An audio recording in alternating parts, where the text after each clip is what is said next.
Hello, everybody. Oh, it's a finale. I can't believe it. Thank you all for helping me through this. I didn't know what I was doing. I still don't. I just knew the conversations had to be had. So here we are.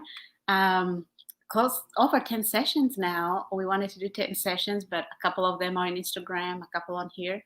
So, Baton Talk, 10 sessions. We made it. Yes, so this has been for all of us. Thank you again for all the encouraging words, for ideas, your feedback that kept me thinking and learning and unlearning as we were doing this. So here we are on our 10th episode, probably a little more on a different platform.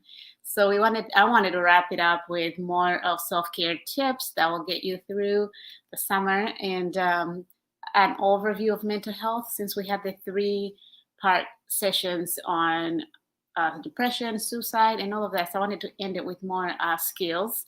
And we will be joined by Dr. Martez Burks. So I'm excited for that. And so, as usual, I start with a quick breathing so I can settle myself, and hopefully, you're doing the same at home because we just bring all our energy from all the different things.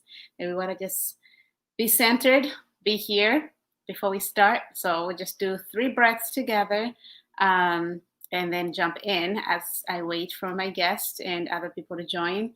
So, just get comfortable wherever you are and let's do our breathing as we wait for others to join us. Okay, so just feel your feet on the ground. Just let go of the day, your next to-do list. Just feel yourself supported in your chair or bed, wherever you are. Close your eyes if you're comfortable, or just soft gaze on the ground and take a deep breath from your diaphragm in your nose. Hold it and breathe out in your nose again. So let's do that together.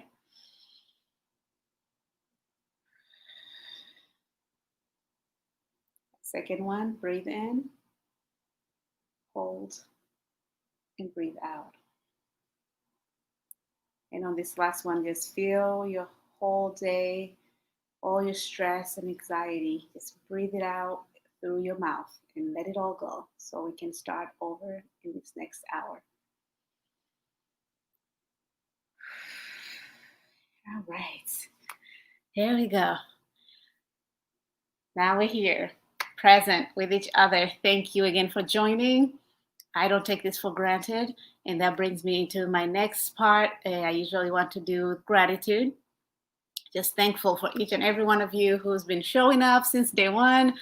Again, who has given me feedback and supported, and every day knowing that my tribe, my people, we're all just learning together, having this conversation makes me feel like it's not going to waste. So thank you.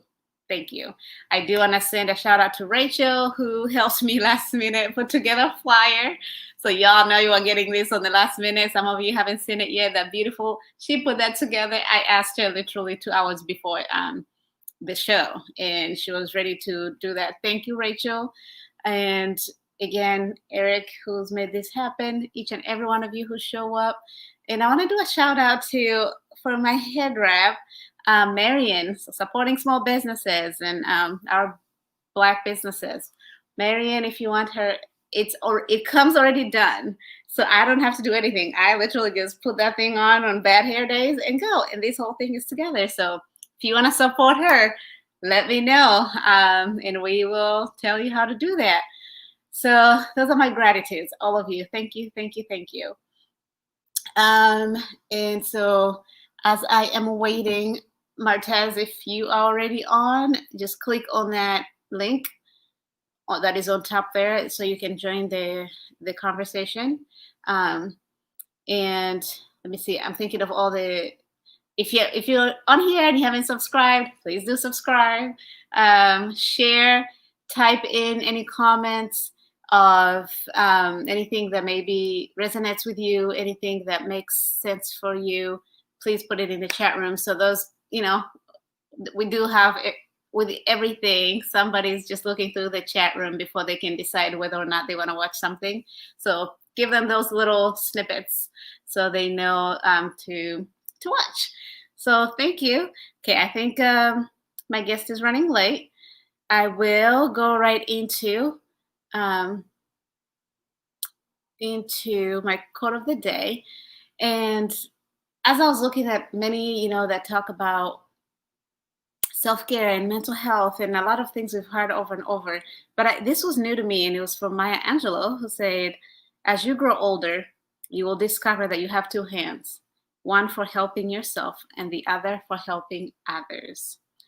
And that spoke to me today for some reason. I've never heard this quote before, but I also think the reason it spoke to me today was because it's been these past 2 weeks, I've just been feeling a little under the weather and I don't know what's happening. But I realize every day, even when I'm not feeling well, I'm pushing myself to do more for others, for the kids, for the work, for everybody wants a piece of you, right? And this made me realize that you can't be all for everyone. And so you have to use a part of that for yourself. You have to put yourself first, put oil in that lantern for you to shine brighter. So I am getting intentional in always doing the work for myself first. Use one hand for me and one for others. Can give it all, and I hope that's same for you, and I hope that resonates for you. So as we go through today, I want to ask that you all share what kinds of self-care you do. What do you do for yourself? Especially during COVID, a lot of us, our self-care has been outside of our homes, outside of ourselves. So some people will say, oh, I go to get a massage once a month or whatever. But I think more and more it's becoming clear to me that the important self-care is what you do within. The moments you take to breathe, the moments you take to rest. I had to take a nap before doing this because I knew I did not have it in me to just keep going through the day. That's my self-care. What is your self-care? Share in the chat room. So, okay. So Martez is not here yet. I hope he's coming. If he's not, I'm just going to jump in, and I want to have conversations with y'all as we wait. So Beth, I see Beth is on there. If you could share Marianne's information in the chat room, because I can't find it, but the ones asking for it, I know how to find you and I can share it later. I see the chat room going. Okay, he's on his way. I just got a text message. I was starting to panic because today I didn't prepare at all other than questions for him. So as you can see, I was like wanting to just, put questions in there, but he's coming. Okay, whew, that helps. All right, so what I've been thinking about this week, and I don't understand, I walk with a podcast. I just saw a message in there. So for those of you who will watch this later, just skip through this part where I was just going on and on. But this week I've been looking and working with resilience. I have this summit coming up where they are looking at resilience, and they asked all the speakers, what does resilience mean to you? And I had to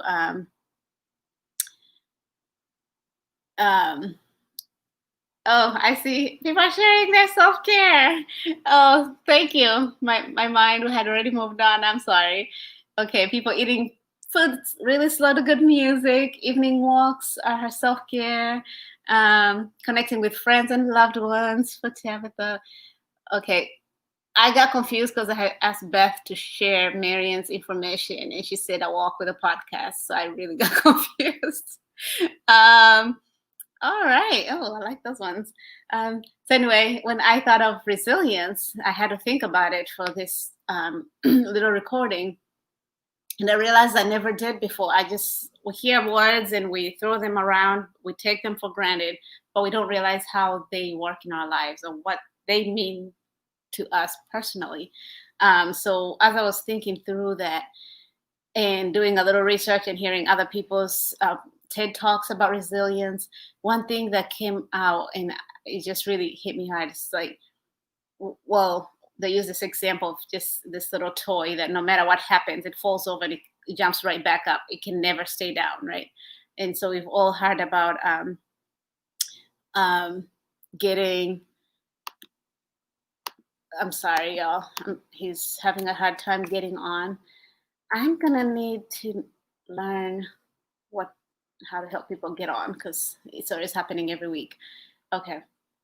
Um, anyway, so somebody said something that really stuck with me and says, "Don't lose what you have to what you lost."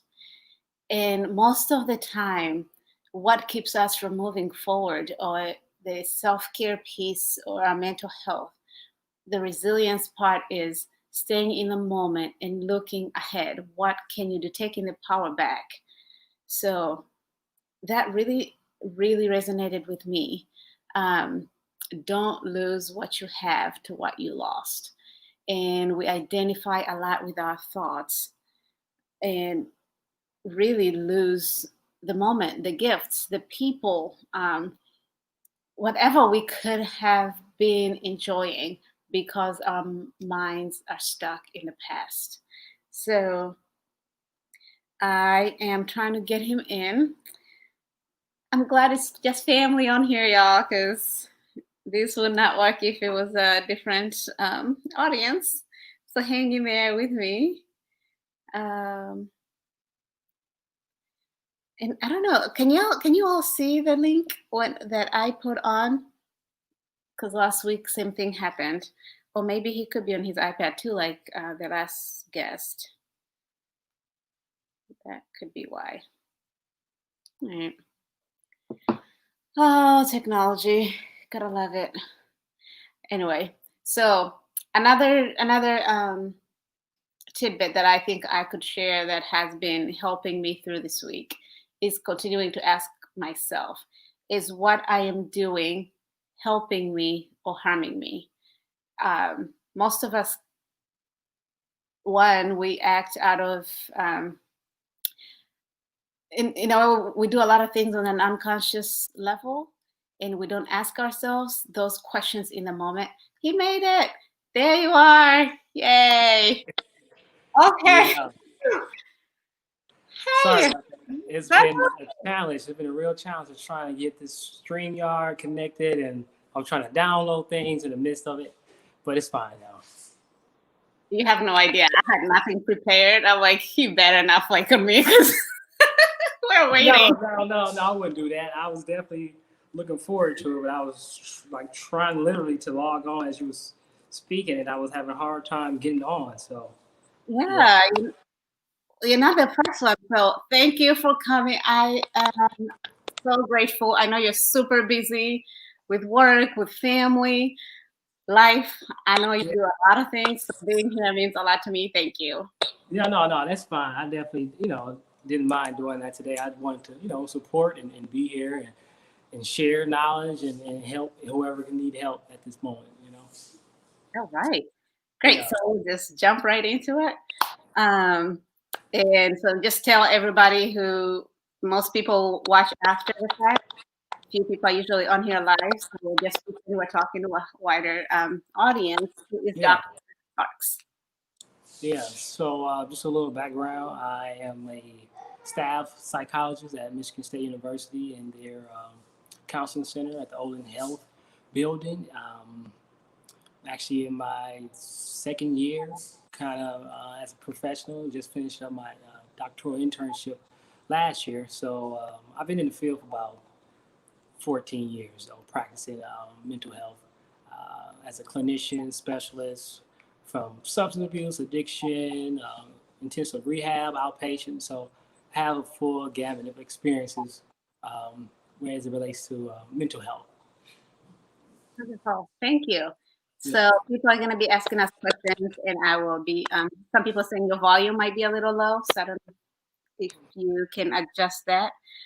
All right. So we're just going to jump right into it. Mm-hmm. In the pandemic, people don't have. Some people don't have the skills, or they've never even thought about mental health. And I know working with students, a lot of the cases clients will get is a lot of anxiety or adjusting and all of that. So do you what can you share for people who are struggling? Well, I mean, it's pretty complex, but for the most part, it's all about grounding. I think I was watching as I was preparing to get on here. You was doing a yoga and deep breathing segment. I thought like, hey, look at Tabitha. She already starting, and that is some of the techniques that we try to teach our students there at MSU about how to ground themselves when they are feeling very anxious, and that can be a series of muscle relaxations, deep breathing, but during this time, I definitely asked them to focus on the positives and see how we can find something to be grateful for during this time. Because the mind is running. You think about tomorrow, down the road. We got the economy, and we focus on controlling the controllables, right? So focus on controlling the things that you can control, and that gives you more power. And during this pandemic, because that's one of the biggest fears I'm finding a lot of students or adults that I'm working with, that loss of control, because of the uncertainty, right?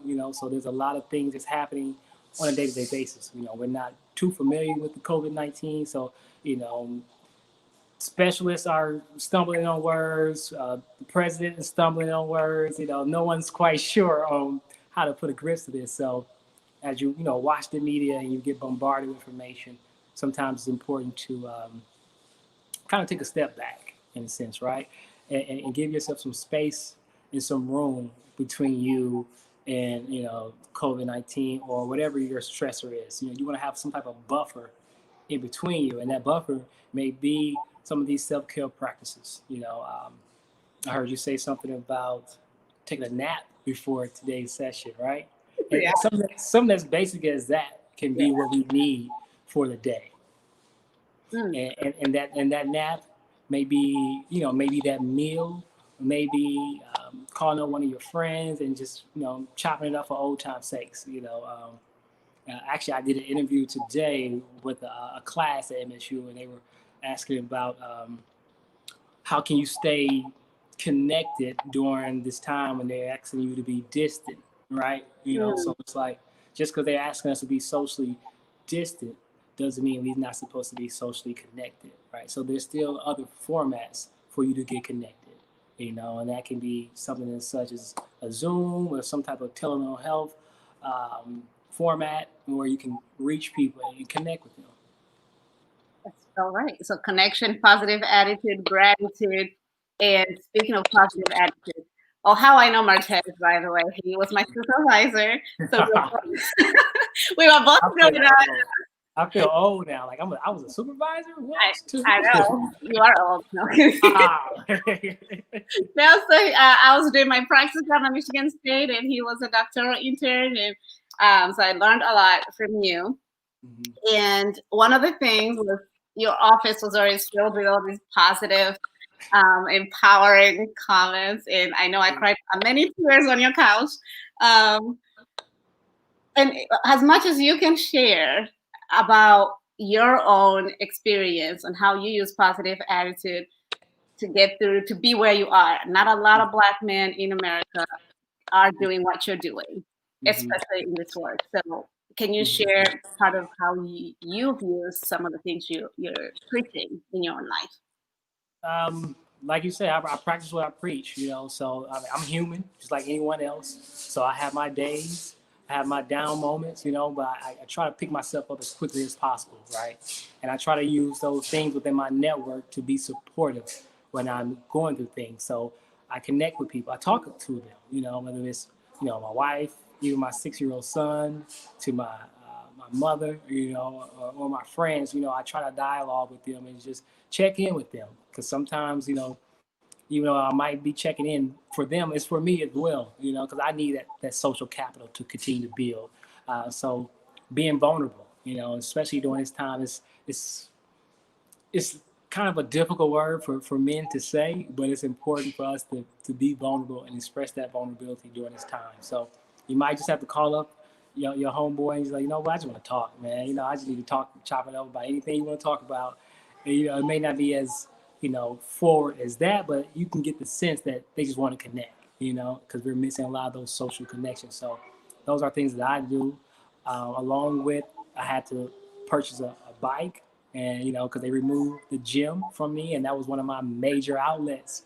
So I was in funk for a while. I was frustrated, but then I had to, be adjustable and flexible, and purchase a bicycle, and I just started finding a new hobby. Finding little trails and going through and just enjoying nature and finding new things that can provide or fill that void that I was missing. So uh, that's one thing. Another thing that I do is actually just being adaptable during this time and being flexible and getting and becoming more comfortable with instability, so Mm, just being more comfortable with that. So I'm not as opposed to it as I once was, because I was very kind of fixated on my structure and how things would go and my normalcy of my day. I like that, but now I'm starting to embrace uncertainty. So I meet it as a challenge, and I appreciate it because it affords you different lenses to see the world through and see yourself. yeah. And as you were saying that, the word I was talking about right before you got on resilience, right? Mm-hmm. Part of that is being adjustable, being flexible when things don't go your way, you're able to bounce back. Mm-hmm. Uh, how have you seen that? Some of the things we're doing now that are helpful are things that we have been practicing before. It's Mm-hmm. easier when you've been doing it before it gets to Yeah, crisis, right? yeah, yeah. Um, yeah, and so I know you're one of the most structured people. No, I'm not that structured. I Okay, try. we'll live it for we'll find another day. Okay, you're not the you you are organized. We'll put it that way. Yeah, no, Um, I'll own it. I'll take it. I'll take it. I'm not you gonna are dismiss it. Right. structured, Yeah, yeah, yeah. borderline rigid, but we'll leave that alone. So, what were one, two questions I have for you, right? Yeah. Why mental health? Why did you decide to go this route? And because your why usually is really important in how you deal with your life. We'll start with that question. Yeah. What made you pursue this career? You know, um, I think about it all the time. I mean, it was natural to me. It didn't feel like work.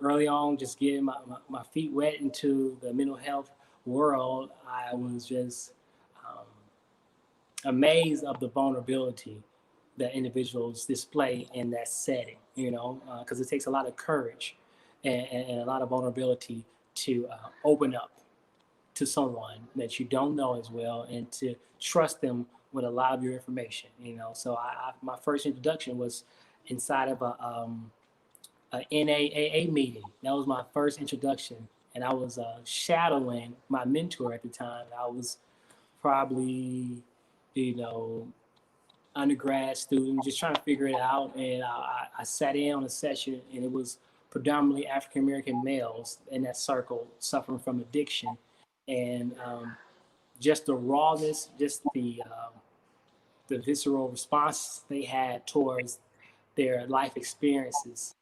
It connected with me, and my heart moved in a way where I was like, this feels weird, but it's actually a sign to me. So I just kind of continue to chase and pursue that feeling that I was experiencing in those group settings and that group dynamic. And it eventually just led me on a path to continue to pursue my education because I wanted to make sure I maximized my experience within the academia world. So it was just keep going, and then it led me to PhD, and here I am. So it's not the most linear route, but I was definitely focused on my passion and what moved me. Yeah. It's definitely not only linear, but not easy. Some of Yeah. us are still trying to get through this. So Yeah. You will. You will. someday, Yeah. how did you? What kept you going, even when it wasn't easy? What keeps you going in life when Yeah. it's really hard? Just a promise that I made to myself, along the way, just to never give up. And it's been part of my DNA. I always consider myself as a finisher. and things that I say I'm going to do. So it's not about the time length or the duration. It's about just completing it, you know. So it might take longer, but I'll make sure I get it done. And along with that, you know, my son, my wife, my family, you know, when people, just growing up, just my mother just said you're going to do, great things. So I just always hear that in the back of my mind. So when I have a challenge, I'm like, this is part of the journey. I don't see it as like a deterrent. I see it as like, okay, this is part of the journey itself. So um, when I face obstacles, I just look at it as part of the process to make me stronger, you know, and I use those stones, to build, a castle in a sense, right? Wow. Yes. Yeah. Uh, Yeah. what I've heard, or some of the things we've talked about on this show, reframing. You Mhm. reframe what looks like a barrier into something positive. That's something that Mhm. gives you a little push. And Mhm. then the I am, what you Mhm. find yourself, your own personal sense of I never give up, I don't give up, or I Yeah. able to. If all Yeah. people are talking life into you, you keep that in Mhm. mind. So, wow, keeping in mind what story or what have you, for those who are listening, what do you tell yourself you can do? What are you capable of? What do you put after I am? Wow, Mhm. powerful. Thank you. Mhm. Okay, and everybody, feel free to put questions in that chat room if you have any questions for Dr. Mark. So then, my next question for you was, when you, for all the different areas that you've worked within mental health, the substance abuse, the college setting now, and all of Mhm. that, what have you seen as a thread, a common thread that each and everyone has in common, the people you have served, when it Yeah. comes to Pain is one of them. mm, We all experience some type of pain, so that is a unifying experience. That unifies us as human race, like some type of pain, and also people just want to be heard. Sometimes you just want to be heard. You just want to feel like someone cares. From from individuals who are mandated to come to the residential treatment straight from prison. With the exterior front of tattoos and just the most notorious backgrounds to the innocent guys coming in for treatment from freshman in college. All of them the same to me, and that's how I see my clients as human people, as human beings first, as people, um, and just in knowing that everyone has a story, everyone has a story to share, and there's no big U's or little I's. It's like it's us in this, So when I work with my clients, I just see just um, a spectrum of things that brought them in. But at the end of the day, they just want to be heard, and they want to be cared for, and loved.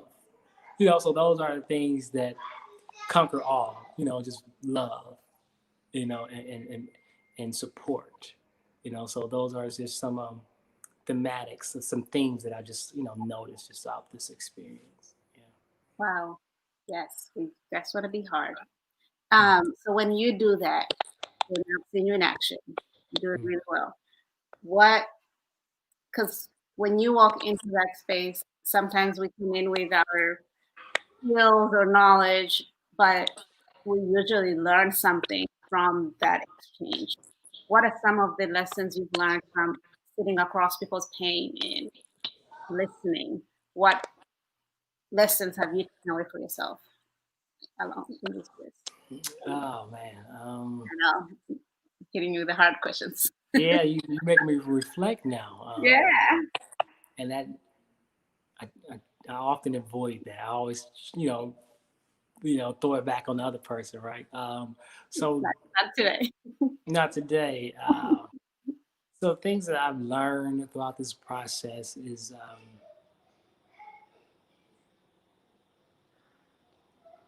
to oh wow, oh man, to be kind, Mm, treat people with respect, treat people with love, value my family, value my family, and just value life as general, because it's so precious, and sometimes I'm so forward with my thinking, I'm thinking about tomorrow, I'm trying to plan, I'm trying to, conquer, but it's like, and that's all good, that's all fine and dandy. There's nothing wrong with that. But in the grand scheme of things, I only have this moment, I only have this moment, so I try to be appreciative of every moment, because things can change in a matter of minutes. It can change in a matter of minutes, and just working, like I said, from different, populations in this mental health field. You know, no one for no one, foreseeing their situation being what it was. They, Mhm. we all at some point was feeling real vibrant, excited, and happy. Then life happened and it flipped it upside down, right?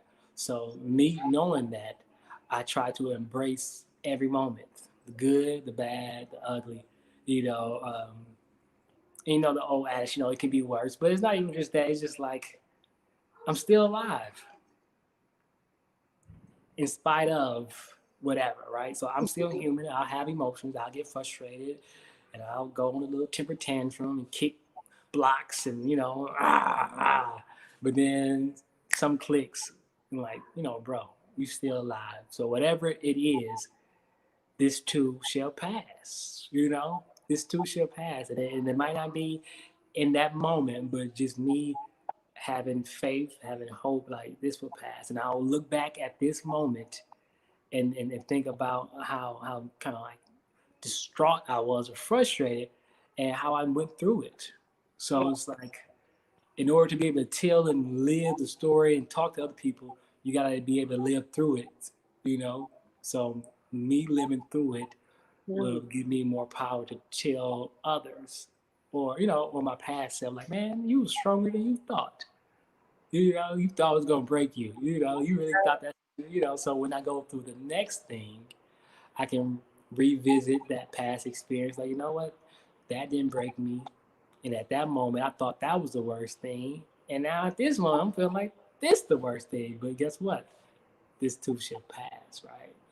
So This too shall pass. yeah, Amen. yeah, Um, yeah. Oh, that's good. Especially in this time, right? We all, on a global scale, everybody's life was turned upside down, some worse than others, but we're all in this. So remembering that this too shall pass. mm-hmm. And we've gone through however many months now, nobody's counting anymore. We Yeah. can get through more after this. So, Mm-hmm. what do you tell a client or anyone who comes to you? Let's say, so sometimes we have those clients who you're going to get one time and they might never return. And you can tell from the moment they Yeah, walk. yeah, yeah. Um, what would you, if you get one session with a client, what do you hope they can take away that would help them go through a crisis? Mm. I mean, it would definitely depend on what brought them in. So what is, what's the presenting concern, or what are some of the challenges they're experiencing at the moment. Mhm. And did you say the clients in crisis, or this is just individuals coming in for like a one-time session and you're not sure? But actually, in the college setting, we treat each client as if this their only time coming in, because there's no guarantee they're coming back, right? Right. So at that moment, I just tried to meet them where they're at. So whatever's going on, I try to just meet them there. And usually, I'm more of a client-centered approach. So I allow them to guide the session, and then I'm there strictly as a like a shepherd or someone just guiding. I'm just guiding you along the way, And sometimes there's stuck points when they feel stuck, and that's where I come in to help them unpack and unravel some things that maybe appear as a stuck point, but it might just be a faulty way of thinking. It may be some cognitive distortion. It may be some low self-esteem, and then we work through that together at that moment, But before, when they leave the session, my hope is that they feel heard, and my hope is that they feel like life is worth living for if they're in crisis and things of that nature, So those are things that I try to assess for and capture, you know, depending on the client that's coming in. Right. All right. Feeling hard. So Yeah. it would that be? I know some people had asked me these questions in advance, so I'm putting them over to you. Yeah. what what can they do if they are approached to support somebody? So Hmm. if somebody, someone in your family do something, and we Hmm. know a lot of times people of color, Black people, do not believe in therapists, or Hmm. that's not their thing. So we usually rely on our communities, our friends, our family members, Yeah. and some people have. So we're not going to think about kind of we'll just think through something lighter, not Mhm. real Yeah. mental health issues. What would you suggest? What kind of skills or advice would you give people to support each other in this time? Yeah. Some of the basics, right? Some of the basic key communication skills I think would be essential during this time. And just providing a listening ear. You know, displaying and showing empathy. And that's just trying to understand what the other person is going through, opposed to placing your own judgment and morals and values on the situation. Just try to listen to understand. And that's a whole different way of listening when you're listening to understand, right? And because you're trying to gather more information. So when you listen and understanding, your questions are different.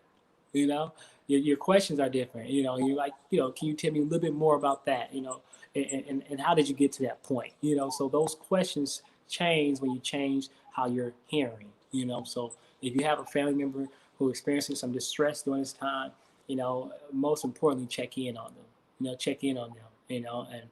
And if it's worst case scenario, please call the emergency hotlines or 911 or whatever. There's resources out there to connect them. But if it's just you and that person, provide a listening ear, show empathy, be kind, be patient. You know, especially when you are trying to force somebody to change or you're forcing them to see it your way, and you get frustrated when you're like, just can you just do this or just see it this way, and they like, no, I can't. You getting frustrated and both of y'all frustrated and nobody's helping each other. So if you're going to take on that ownership role to be with someone, then be with them. you know so that's just some things to consider. I want you to say more about that, because I think a lot of us, our way of support is telling people what to do. We want to Hmm. take control of the situation, or we want to make it better, Yeah, but we end yeah, up right. So, can you walk us through? You were starting to giving us step by step on how you can be with someone, or hmm, that I, now I can't think exactly what you said, but around how you listen, yeah, yeah. how you So just like I said, listening with the intent to understand, yeah, right? So now your intention is different. You're not listening to respond, right? You're not listening just to, I'm gonna hear what you got to say, yeah, but this is what I think you should do.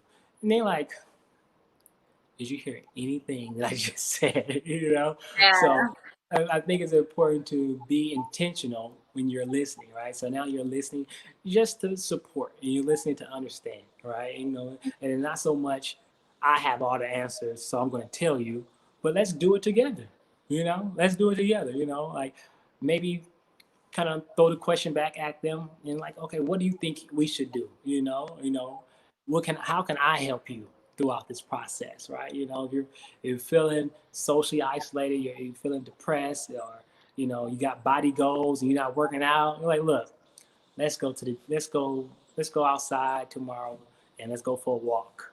You know, it's easier to tell somebody what to do, but to show them takes a little bit of work, you know, and that showing them how to do something shows your investment into the situation, and it shows how much you care, because you're willing to take time out your day to support them, so all those things can boost someone morale, their overall perception of self, and their mental health can improve that way as well. yes. Thank you. Yeah, Exactly. That investment, time is one of the biggest investments. We all yeah, can give money, give advice, send a text, but when you give somebody time, it really does show um, that you care, right? That's nothing shows more than that. Yeah, Wow. it's one of the greatest commodities, right? I mean, you can't get that back. You know, there's no monetary value you can put on time. You know, because it's priceless. So if you give up some of your time, that says a lot to someone. It Okay. should. It should. That's the point you just made about what when you are just with someone, right, and letting them guide the conversation. Mm. Because we see sometimes in therapy, in the end, people have the answers within themselves, and just holding that space after a Yeah. couple of sessions, like I got it now, we're good. Yeah. Uh, Yeah. Yeah. Yeah. but They we like, rarely do that. thank you so much. I'm like, really? But I do. It was all you. I was just along for the ride. You know, I might have provided a little insight here and there, but I think people undermine their own strengths, you know, because of negative self-talk, um, maybe some abuse or trauma in the past, and you start believing some of those faulty beliefs that you may have, right? And you start to believe them to the point where you know you don't even second guess them no more. So sometimes you need an outside party to provide you with their subjective opinion and provide with some maybe some objective support as well, to based off facts, based off things they've seen you overcome, and you may need someone to highlight those things for you. You know, like, hey, didn't you say you experienced this years ago, and then you say this happened?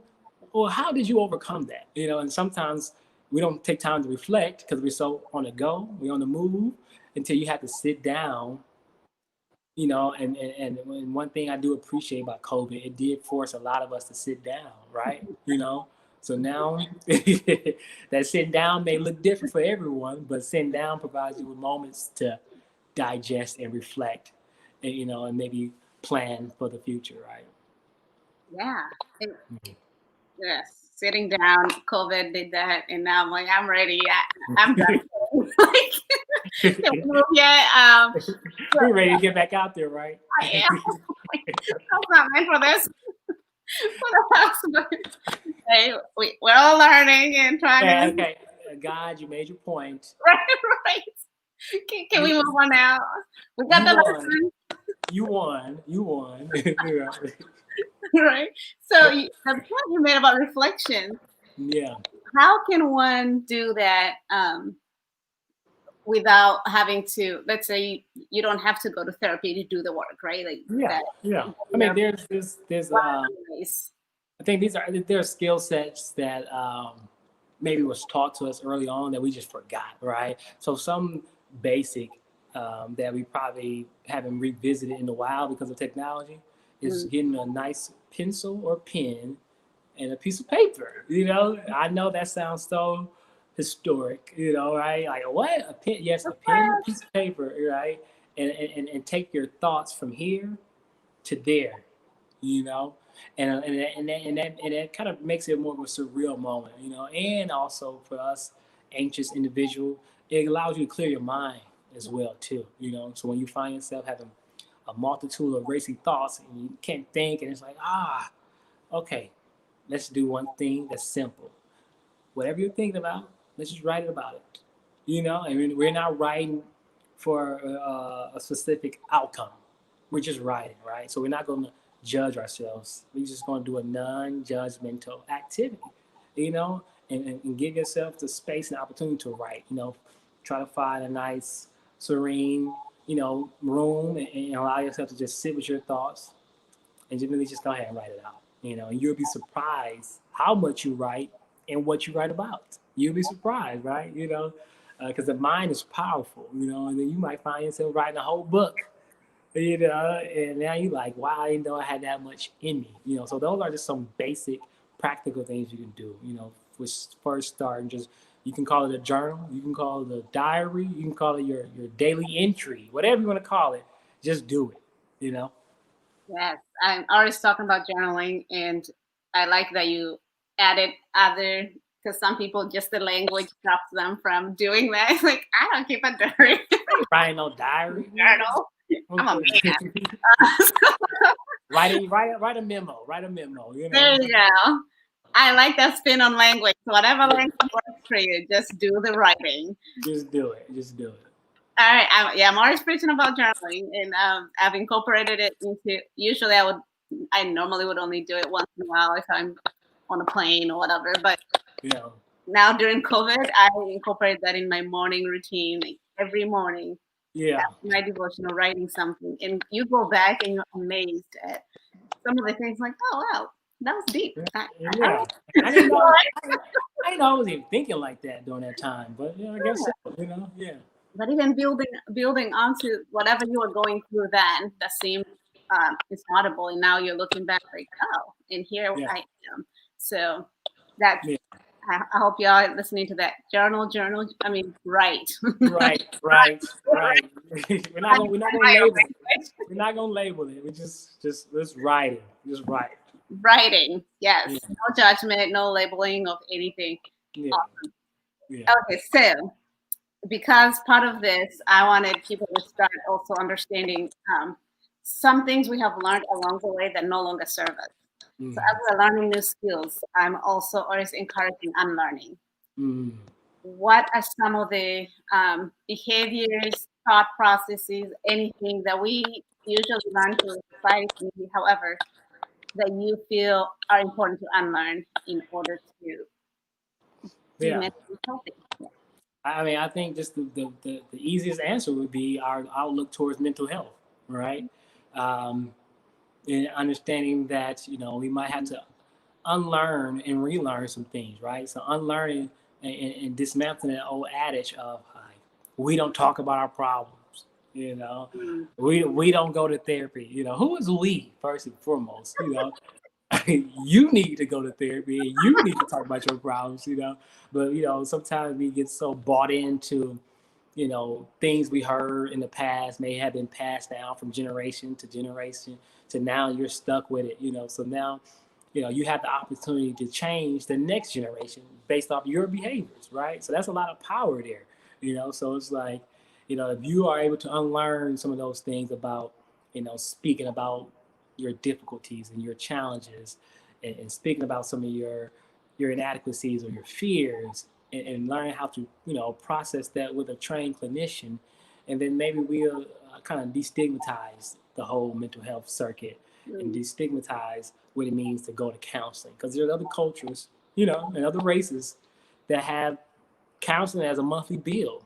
It's gym, grocery store, and my therapist. And that doesn't change or waver. So we need to get in the habit of making mental health a priority, just like we make going to the beauty salon and make got personal trainers. You improving all the aspects of your life instead of the most important one, which is your mind. And that should come first. So Mm. if we can unlearn some of those things, I think we'd be in a better situation moving forward. The stigma we've attached to mental health. Yes. Mm. And so, what are some of the things you had to unlearn in your own life? Oh wow! So I'm seeing how you're doing this here, right? So you ask me a question to give to the people, and then you're gonna turn around and make me answer it. Is that fair? Oh, yes, because you practice what Yeah. you preach. So, whatever was worked for you means it's going to work for us too, right? Right. No, Yeah. no, I'm with you. Something I had to unlearn myself. Um, And if not, mas- go ahead. masculinity, and what it means, right? And not to go into detail and things of that nature, but understand that it's okay to cry as a man. I'm not sitting here and say I do it often, but I do know the importance of it, right? And I do check in with myself, but it's like, man, you haven't cried in months. What's going on with you? Like, and not saying you have to have a reason, but sometimes it's just good to release, because we as black males are probably, you know, feel like you're under attack right now, and not just right now, in life in general, So we've developed certain defense mechanisms to kind of like shield ourselves, right? And that armor just become layers on top of layers on top of layers on top of layers to the point now, you know, some of the most atrocious things don't even phase us, but it should. Yeah. So that's not normal when you're conditioned to trauma and you're conditioned to pain, and it's like, don't bother me. Yeah, something's wrong. We need to look into that. So allowing yourself the freedom to be vulnerable. So those are some things that I had to unlearn, and I'm still learning. I'm still learning. Wow, that's a huge moment of unlearning, especially Yeah, today. And so yeah, I assume that comes into how you parent your son, right? hmm You're yeah, unlearning how to do that. How have you seen that play out, or do you catch yourself? I know I yeah, fall out with my kids where I first thing that comes out of my mind is everything we kept hearing growing up. Like, man, yeah. is it a cry? And when I just have to bring them back. So, how do you see that play a role in how you parent? Yeah, I think similar to a lot of the parents, but by me having a background in in psychology and understanding certain things, I had to just be mindful of certain things. So when I catch myself saying, boy, what you crying about? Yeah. That ain't hurt. You know, and I'm like, I had to catch myself like, hold on, wait. Yeah. Uh, what are you experiencing right now? What's happening? What's happening? Tell me what's going on. Opposed to telling him how he should feel about an inflicted wound or pain, I try to create the space for him to learn how to express it and verbalize it, right? Mhm. Um, and like I said, it's not easy. I'm still human. You know what I'm saying? I'm still a black man in America, so I still have to prepare my son for the world. You know, so I try to balance that out. It's a hard balance, because the world ain't gonna care how you feel. But I try to get him the vocabulary and experience in the household of how to navigate that. Because I don't want him just shutting down when he's feeling something, or I don't want him not feeling like no one cares how he feel. You know, so it's a balancing act. It's a balancing act. And it's a hard one, because we do it so well with strangers and clients, and we're Uh-huh. the most Yeah, present and understanding and validating. And yeah, yeah. when you said you're trying to find that balance, have you found that? Because I'm still now I'm asking for myself because I am always like uh, I'm always just one or the other, and Mhm. I don't like the other option. I want him Yeah. to express himself, cry, and the girl is the same. But hmm right, nobody's gonna care out there. And how do you make them resilient enough to take it when it comes, and it will hmm come, but without, I don't know, without inflicting that extra pain of come on, suck it up, or whatever, all the things you're Yeah. doing. I mean, for me, I can't take the credit. Honestly, I can't. My wife, she's it's like yin and yang. So if I'm doing too much of something, she provide the other side. So I think it's just it definitely takes a community, it takes a family, it takes a village. And if you don't have those support systems in place, then you just have to multitask. You have to be mindful of like, all right, last time he did this, I was saying this, and so I want to get him or her or whoever the child may be, give them a range, or at least a variety of tools to utilize, right? So we want to make sure that toolbox is equipped, so um, you don't want to treat every nail with a hammer, right? So you don't want to just everything you ain't got to bang on it, you ain't got to hit hard with it. You can provide some soft blow, some emotional support, so it really, the onus is really on the parent to just be more mindful, more mindful of what you're teaching your children, and we're human, so we have slip ups, we have moments. You might lash out and just pop off at the mouth and be like, but be willing to correct yourself, and be willing to own it, with you and the children. Like, what? When I said that or when I did that, I was frustrated, and I, and apologize for it, but let them know it's still coming from love, but that ain't the only way to do something, so you got to be willing to, just own up on your, you know, I don't know, I don't want to call it character defects, just own up on your mistakes, when you make them with your children. Yeah, I think it's that humility to own it that is the hardest part of the job. All right, Yeah. so we have 5 minutes left, and I have a couple questions um, that I want to see how to get them into 5 minutes. One, I will ask that you share with us how people can find you, follow you on social media, if that's something you, because I know you do share either on Facebook and Instagram. Sometimes you share a lot of mental health snippets. So maybe we can Yeah. do that now, and then you give us kind of takeaway messages why mental health is important, why you would encourage people to check in, to do the work, how to do it, whatever, however you want to wrap this up. So we can Okay. decide how to do Yeah. that. So I mean, I've been taking somewhat of a hiatus of social media, but I am on there as Tez the Mind Doctor. That's Tez Tez the Mind Doctor, um, and I try to.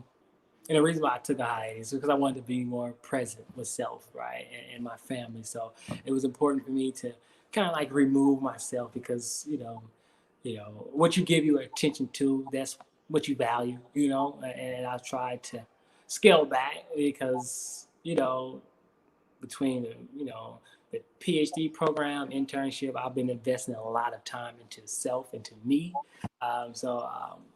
That may be a little bit more than what you guys need to hear at this moment. But if you're wondering, like, why aren't you posting so much? Tez is doing what Ted said he was doing. I'm focused on my family at this moment. So, but I am on there, and I will be kind of wrapping back up soon. But yeah, that's Tez the Mind Doctor. Far as anything that I want people to take away from this hour that we've spent together. Um, First and foremost, if you've been here the whole hour, kudos to you. That shows your level of commitment, not only to Tabitha and to this platform, but to yourself, and being able to you know put mental health first. So hopefully, anything you take away from here, you start to apply it. But most and foremost, um, be kind to yourself. You know, during this time. Especially during this time, be kind to yourself. And when I say what I mean by that is just be a little bit patient. Show some self compassion. I have some friends who are entrepreneurs and who are, trying to conquer the world, take over the world, and now since the world has stopped, you know, there's a lot of I don't know, negative self talk at play. When it's like, oh man, I should be doing this. When you start using the shoulda, woulda, couldas, those are those cognitive distortions that we talk about. So it's like try to refrain from those type of statements, and allow yourself to utilize this time for self growth and appreciate it. Appreciate this moment because once we make it through, and because we will make it through, you're probably going to be on go mode until you retire. So this is the only time right now that you're forced to just be still in this moment. So be still, listen internally, and and allow different positive thoughts to interject into your world, and you may come out here stronger and better prior before the pandemic, but you got to give yourself a willing chance, right? You got to be able to be in a mental space to capture this moment, and utilize it for what it's supposed to for you, because everyone is different. Somebody might come out here a millionaire. Somebody might come out with a new business idea. Somebody might come out here with a whole new relationship, a whole new boo, or whatever. But that's not your journey. So don't get so focused on what other people are doing, then start comparing yourself to them. You know, and because that's not healthy, right? So I say, be still, be present, and be kind to yourself. All right, you got it, guys. Wow. Could have said it better myself. Be kind to yourselves. So this is our last episode of this season, or whatever this is. But thank you so much, Martez, Yeah. for making the time, for educating us, and you all know how to get in touch if you have any more questions or want to follow up. Thanks for your time, for all you do. Say hello to the family and Yeah. keep doing what you're doing. You're Yeah. helping millions to come, so appreciate you. And Yeah, thank we you for being appreciate you. Appreciate you. You're a force to be reckoned with in the field too. We can't downplay your achievements, but that's another segment. But you know, I'm proud of you and everything that you're doing too. So keep going. you. Thank Yeah, you. Good to yeah. see you again. And thanks everybody for coming through. And for those who watch after, thank you. And yeah, get in touch and let us know how we can continue to have this conversation and helping each other to be well. So be kind to yourselves. Thank you Mm. again. Have a good night.